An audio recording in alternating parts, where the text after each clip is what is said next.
So I know you're going to love it. This is the first time for me to see it too, and I can't wait. So ladies and gentlemen, I'm happy to present a special Greg Sherman mini epic. This is Melodies in the Attic, starring Richard Sherman. Here we go.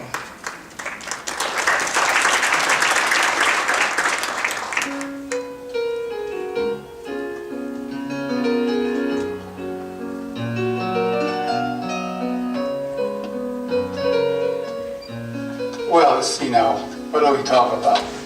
Oh my goodness, there's so many memories. This is my favorite picture of Mom and Dad, this one. They're clowning around, showing how much they love each other and how funny they can be. And I like to remember them that way. They were dear, very, very special. For the Parent Trap, we wanted to have a song that would imply the time and place and how it felt when the two parents got together. And they fell in love, and the children were, by that time, about 12 or 13 years old, the two twin sisters. So we figured that we'd have to go back in time to a point where a romantic song was the song that the father and mother fell in love with. And so we wrote a 1946 style song. And Walt was rather impressed with that because he said, how do we get to this style? And we said, well, we calibrated back in time, a year for gestation and 14 years or so down the line from 1961 when the film would be released.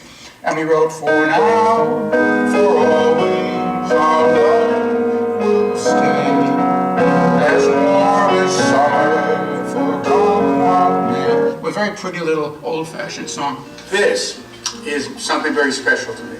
These are some of my dad's great song hits over the years, and I have original copies of them, and each one is a treasure. Each one is very special to me, but I'll tell you about some of them. First of all, during the war, Frank Sinatra sang a song called There's a Harbor of Dreamboats, and it was a big, big hit. There's a harbor of dreamboats anchored on Moonlight Bay. Living in the sunlight, loving in the moonlight. That was the song that Dad wrote for Maurice Chevalier to sing.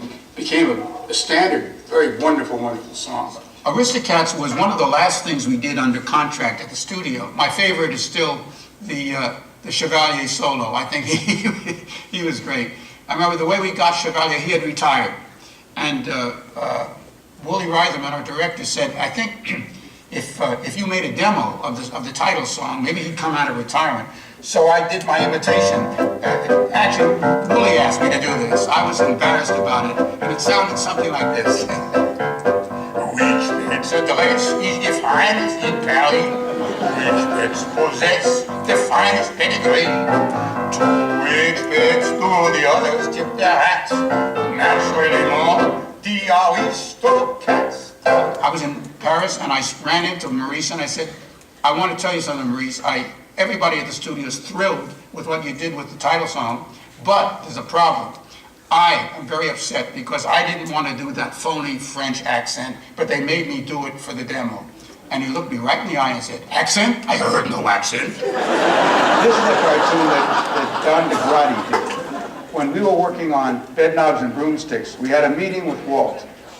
And he was a little bored, and so we didn't realize this, but he fell asleep on us while we were doing the presentation because we hadn't quite hit the way it wanted to be going, and I guess he hadn't had much sleep the night before, so there he was, sound asleep, and Don DeGrady, bless him over here, he captured the insanity of it all. We were singing a song called Eglantine. Eglantine, Eglantine, oh how you shine. That's the song we were singing many, many years ago. Well, Milt Larsen is my dearest friend, and he is a great collector of records. And one day he was playing a record of a song my dad had written back in 1927 called Lindbergh, Eagle of the USA. Milt said to me, what would have happened to that song if he hadn't landed successfully?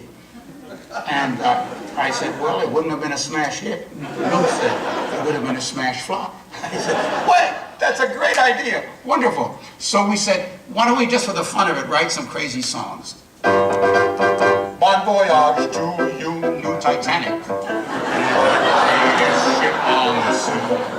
Bon voyage to you, new Titanic. Say hello to the Statue of Liberty. To wish you a safe crossing is unthinkable. We know what you're costing, you're unsinkable. There'll be a hot time in Lakers, New Jersey when the Hindenburg lands today. We're depending on you to wipe out the Sioux. We know you'll come through, General Custer. And of course, well, you know, we have a lot of fun. My hobby is songwriting. It's not just my job. It's something I get a great deal of joy out of.